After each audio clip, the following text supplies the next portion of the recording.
Hey guys, it's me Paco, and you're watching Bad Witch Books.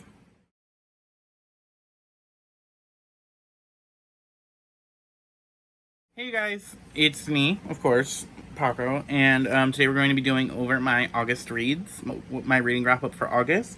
I read a total of 9 books. I read 5 novels and 4 comics. This is my first time doing my TBR card challenge, and I did pretty well. I pulled 4 cards, and I ended up reading 3. I DNF'd 1, but I might get back to it later, but I just wasn't feeling it at the moment, and I was trying to, have a successful month, and I didn't want to, rush it and not enjoy it as much. So, yeah, the book I ended up DNFing was Bittersweet Magic by Adrian Tully. It is about a witch and a girl who is a source for magic, and they have to solve this plague that this other witch casted. And it's interesting, but I just wasn't feeling it at the moment. I got about 82 pages in, and I just wasn't feeling it. I feel like this was gonna be a 3-star read, so I didn't want to rush myself and force myself to finish it if it was just gonna be a 3-star read at the time. But I might get back to it because I was enjoying it to an extent. It seemed interesting, so I might get back to it. I'm probably not gonna get rid of it, but I am DNFing it for now. So let's go over the comics I read before we go into the rest of the books I pulled for my TBR cards. So the first thing I finished in the month of August was the Loki Agent of Asgard complete series by Al Ewing, but also Jason Aaron wrote some comics for this. So basically this is the Loki series that happened in, I believe, 2000... I don't know why I want to say 2014, yeah. So this all started in 2014, and it's basically a revamp of Loki. He's younger, and he's somewhat of a good guy. He's just not a mustache twirly villain like he was originally in the comics. And so we get more aligned with the Loki we have on an MCU. I enjoyed this. I read it after Loki came out, right? I don't know when Loki ended, I forget. But I highly enjoyed it. It made me like Loki a lot more, because I had a about him. But I had some friends who really liked Loki, so I was like, let me just read the series. And it was pretty good. I really liked when we went to the 10th realm for a event, which was Original Sin, and we meet Angela and the angels. It was really nice and interesting, so I recommend it, especially if you like Loki from the MCU. I recommend this Loki. Okay, so the next comics I read and I actually have these I read was Wonder Woman by Greg Rucka, his DC run. So it started with Volume 1, Lies, Volume 2, Year 1, Volume 3, The Truth, and Volume 4, Godwatch.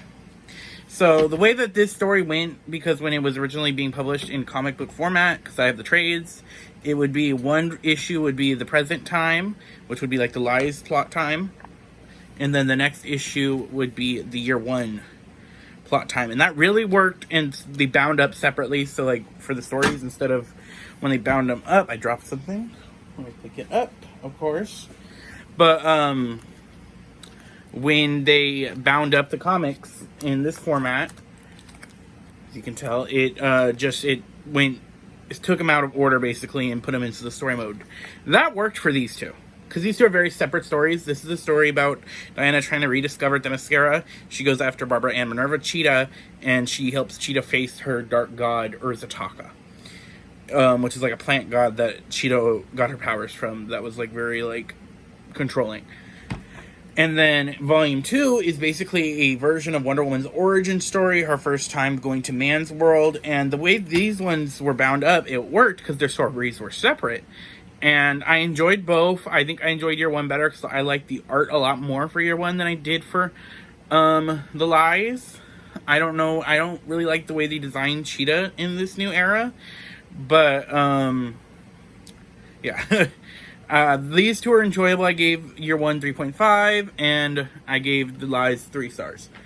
So the next 2 in the series were done the same way, where it was still 2 different timelines. But, and we had the present timeline, The Lies, and and the past timeline was Godwatch.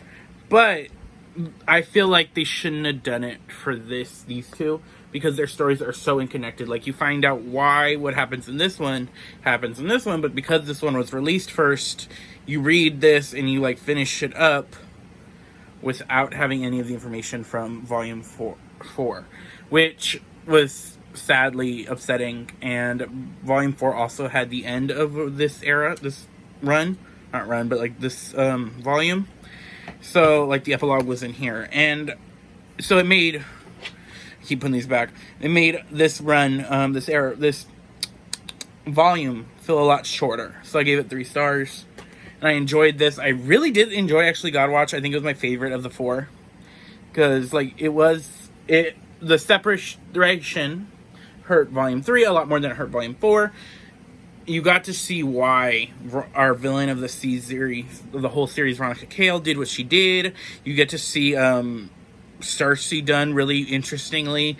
And I enjoyed it. So I give overall, I'll probably give it a 3.5 for these Greg Rucka DC Rebirth run. I will be reading his run he does. It's like a 2000 Wonder Woman run, because I've heard really good things about that. But yeah, give the overall, I'll probably give his Rebirth run a 3.5 stars.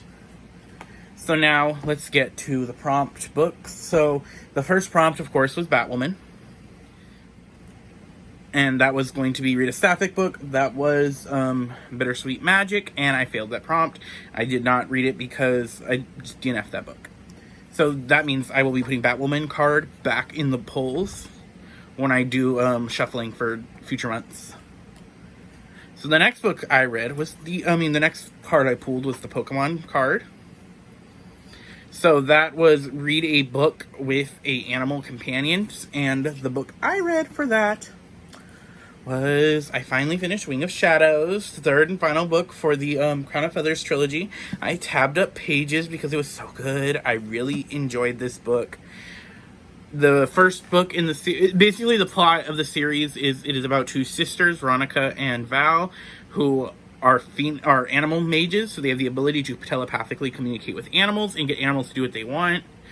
And that makes them eligible to be Phoenix Riders in this world, and Phoenix Riders are hated by the government because of a rebellion that happened like a generation before they were born. Or it ended when they were born. So they were born right after the end of that war, the Blood War. Because it was about two sister queens that were fighting. And it's just their connection to this, and like they want to be animal Phoenix mages, especially our main character Val. I blanked. Our main character, of course, Veronica is our main sister. I know those are the 2 of them, but I really enjoyed this trilogy. Ended really nicely. Thought it wrapped it up really beautifully. And like I tabbed the pages up. I was really proud of how I tabbed these ones up too. And I like highlighted it. And so I really enjoyed Wings of Shadow. So I will give this one 5 stars. This is my top read of the month. So yeah, so top read, Wing of Shadows. Okay. The next book I read was card I pulled was America Chavez. So the America Chavez card was read a book by a Latina or Latinx author, or have an MC that is Latina or Latinx. And that book was Blaze Wrath Games. This book is about Lana Torres, who is half Puerto Rican, and she left the island when she was young.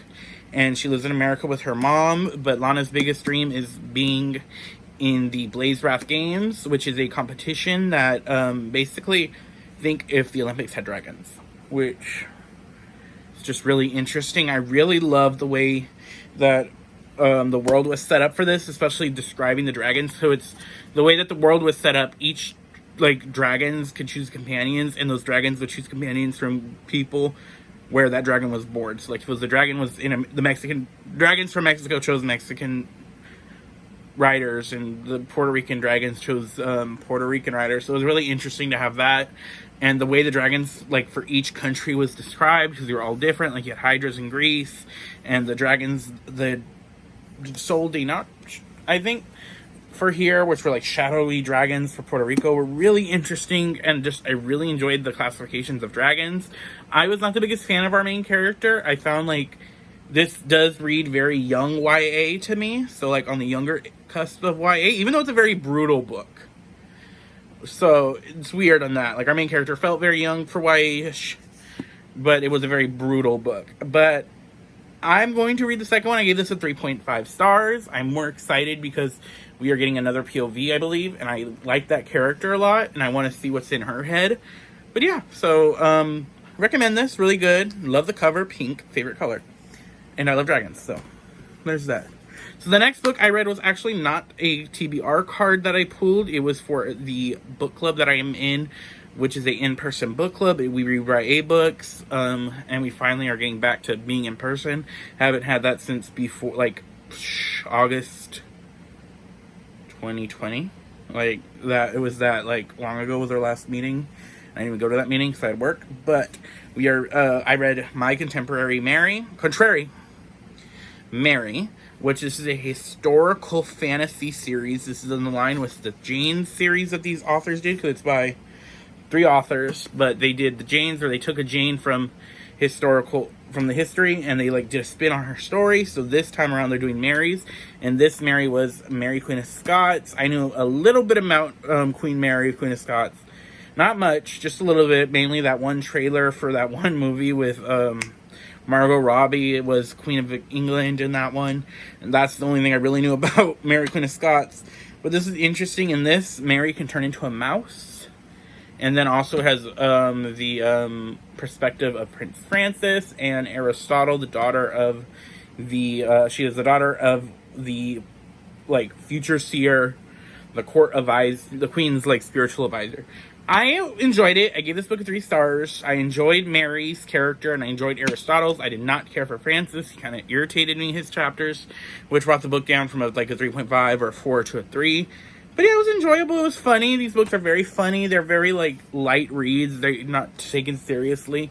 So it's like a breather after reading some epics. It was alright. Like 3 stars. Simple as that. Whew. Now, the last book I read was For the Prompt. Wiccan and Hulkling, who are a Marvel couple in the MC comic books. But the prompt is to read a gay romance. And I thought I was going to be reading a sweet gay book in space. I read The Darkness Outside of Us. To be fair, I didn't really look into reviews for this book.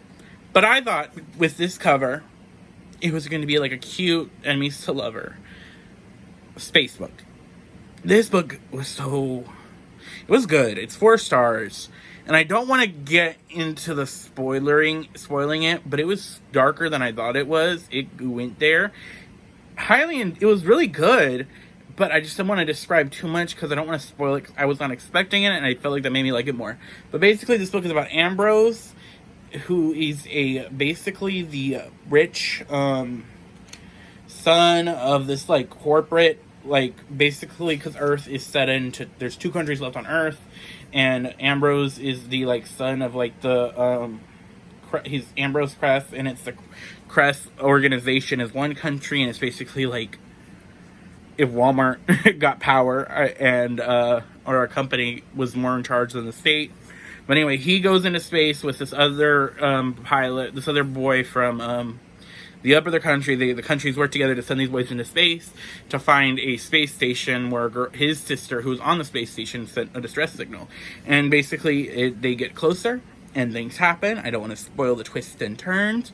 Highly recommend this book. It was really creepy too. Like, I'm not a huge sci-fi reader, but this book was creepy. But yeah, 4 stars. But yeah, that was my August reads. Tell me what you guys read for August. What are you guys excited to read for July? I know I just did my July TBR. And, I just realized I didn't put my July TBR.